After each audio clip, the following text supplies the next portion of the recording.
pagtulong natin ay nasa pangalan ng Panginoon. Siya ang lumikha ng langit at lupa.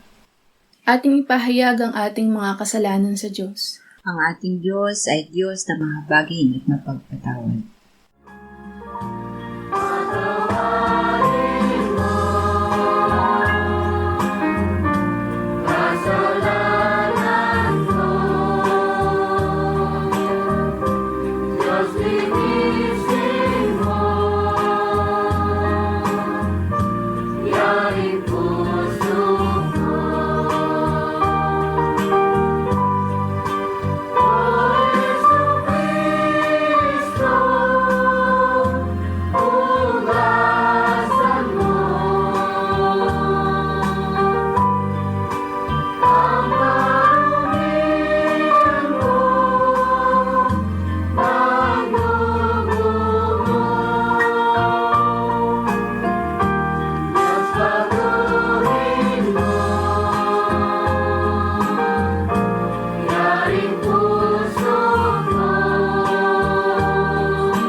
Mapalad ang tao na pinatawad na yaong kasalanan at nalimot na rin ang kanyang nagawang mga pagsalangsang.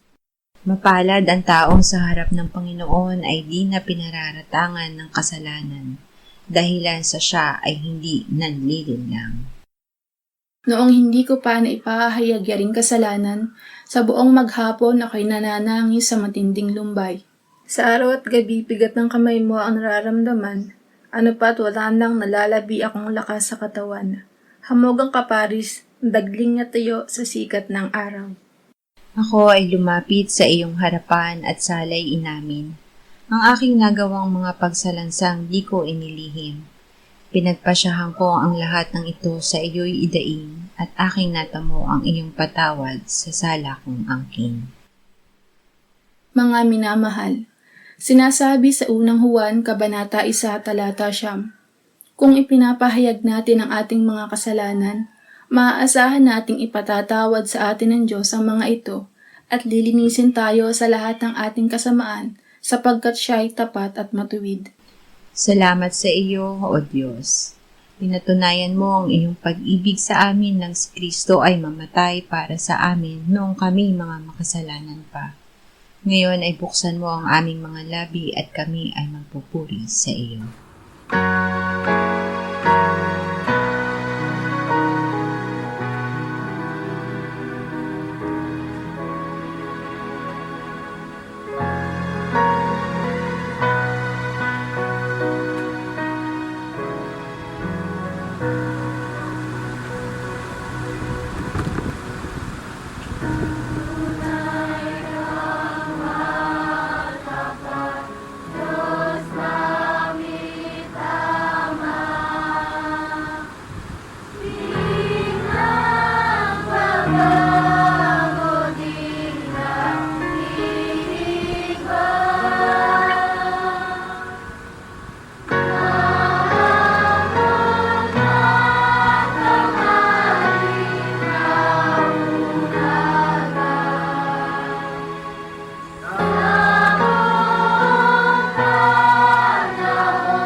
Isayas 40:28 hanggang 31. Hindi mo ba nalaman?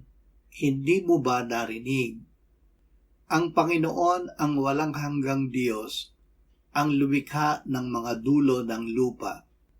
Hindi siya nanghihina o napapagod man. Walang makatatarok ng kanyang kaunawaan. Siya ay nagbibigay ng lakas sa mahina at sa kanya na walang kapangyarihan ay dinadagdagan niya ang kalakasan. Maging ang mga kabataan ay manghihina at mapapagod, at ang mga binata ay lubos na mabubuwal. Ngunit silang naghihintay sa Panginoon ay magpapanibagong lakas. Sila'y paiilang lang na may mga pakpak na parang mga agila. Sila'y tatakbo at hindi mapapagod. Sila'y lalakad at hindi manghihina. Pinakamakapangyarihang tagapagligtas. Sumasampalataya tayo sa Diyos, ang ating Ama na pinakamakapangyarihan, na lumikha ng langit at lupa. Siya ang ating makapangyarihang tagapagligtas na nasa ating gitna. Makapangyarihan ang kanyang pag-ibig na umakay sa atin sa pagsisisi, na nagbigay ng kanyang bugtong na anak upang ang sumampalataya sa kanya ay huwag mapahamak, kundi magkaroon ng buhay na walang hanggan, na nagpapagaling ng ating mga karamdaman at nagpapalaya sa atin sa kasalanan at sa diablo at sa kanyang mga kampon. Awit 147, 1, 5, 7, 10 at 11. Purihin ang Panginoon, sapagkat mabuting umawit ng mga papuri sa ating Diyos, sapagkat siya'y mapagpala at ang awit ng papuri ay naaangkop. Dakila ang ating Panginoon at sa kapangyarihan ay sagana, hindi masukat ang kanyang unawa. Umawit kayo ng may pagpapasalamat sa Panginoon. Umawit kayo sa lira ng mga papuri sa ating Diyos. Ang kanyang kaluguran ay wala sa lakas ng kabayo, ni ang kanyang kasiyahan sa mga binti ng tao. Ngunit ang Panginoon ay nalulugod sa mga natatakot sa kanya.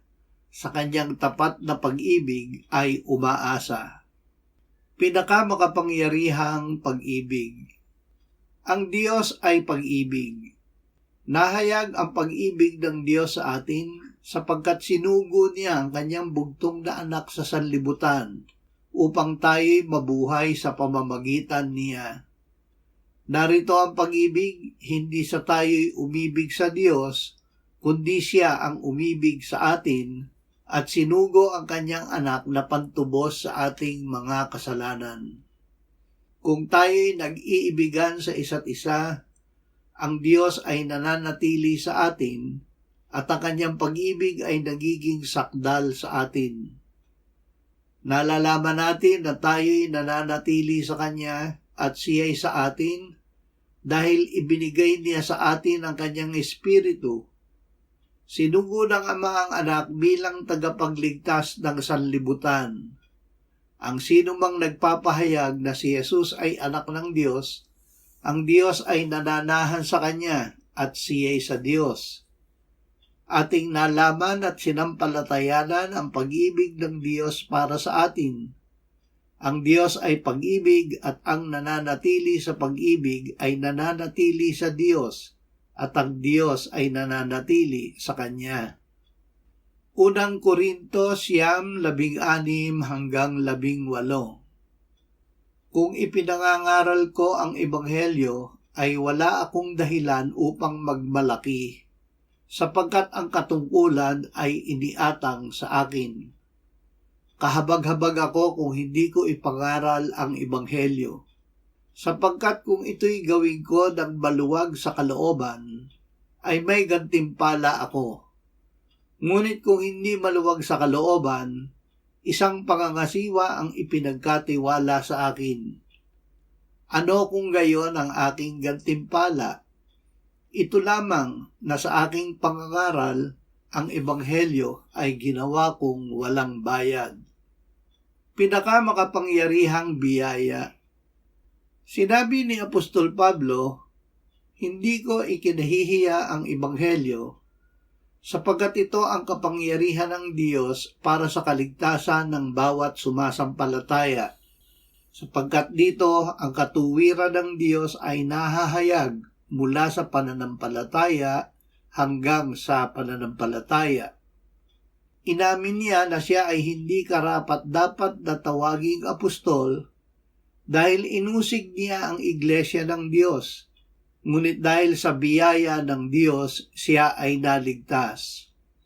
Sinabi niya, sa pamamagitan ng biyaya ng Diyos, ako ay ako, at ang kanyang biyaya na ibinigay sa akin ay hindi nawawala ng kabuluhan. Sa halip, ako'y naglingkod ng higit kaysa kanilang lahat, bagaman hindi ako, kundi ang biyaya ng Diyos na nasa akin. Marcos 1:29 hanggang 34. Paglabas sa sinagoga, pumasok sila sa bahay ni Simon at ni Andres, kasama sina Santiago at Juan. At ang biyanang babae ni Simon ay nakahiga na nilalagnat, at agad nilang sinabi kay Jesus ang tungkol sa kanya.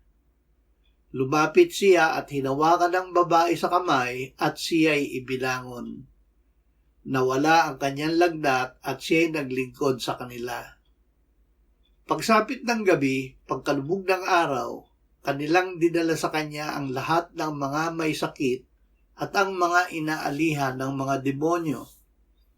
Ang buong lungsod ay nagkatipon sa may pintuan at nagpagaling siya ng maraming iba't ibang may karamdaman at nagpalaya siya ng maraming demonyo.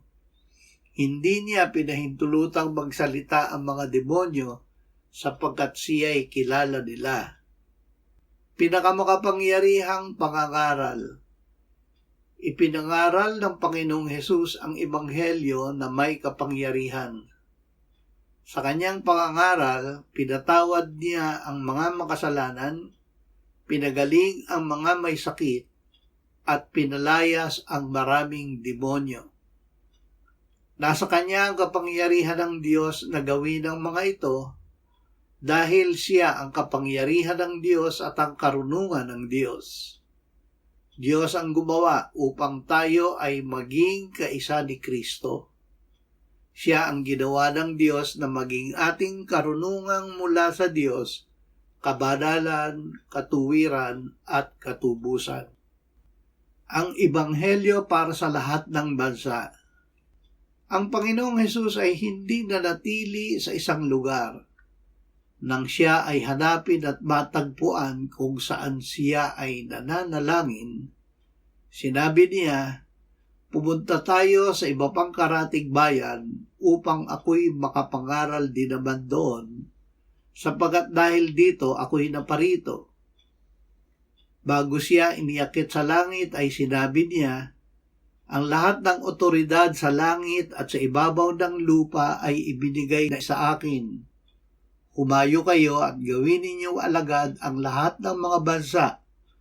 Bautismuhan ninyo sila sa pangalan ng Ama, ng Anak, at ng Espiritu Santo, at turuan silang sundin ang lahat ng mga bagay na iniutos ko sa inyo. At narito, ako'y kasama ninyong palagi hanggang sa katapusan ng panahon.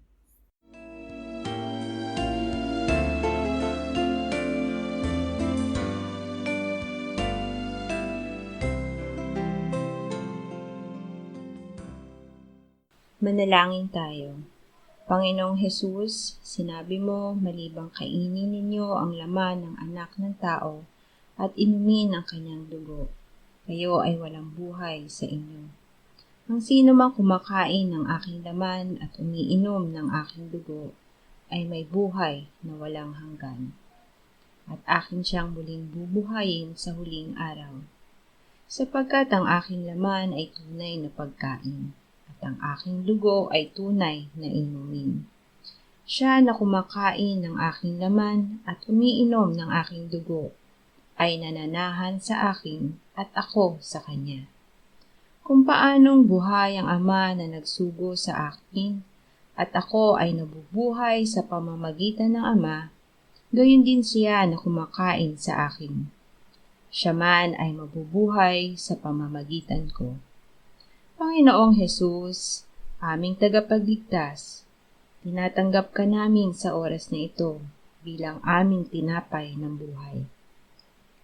Tinatanggap namin ang iyong katawan na ipinako sa krus, namatay, inilibing, pinuhay na muli at iniakyat ng Ama sa kanyang kanan sa langit bilang aming tunay na pagkain. Tinatanggap namin ang iyong dugo na nabuhos sa ikapagpapatawad ng aming kasalanan bilang aming tunay na inumin. Manahan at mabuhay ka sa amin upang kami ay mamuhay sa pamamagitan mo kung paanong ikaw ay namuhay sa pamamagitan ng Ama. Salamat, Ama, sapagkat dahil kay Kristo, kami ngayon ay nakapamumuhay kasama mo kaisa ng Espiritu Santo. Sa iyo ang lahat ng kalwalhatian, ngayon at magpakailanman. Amen.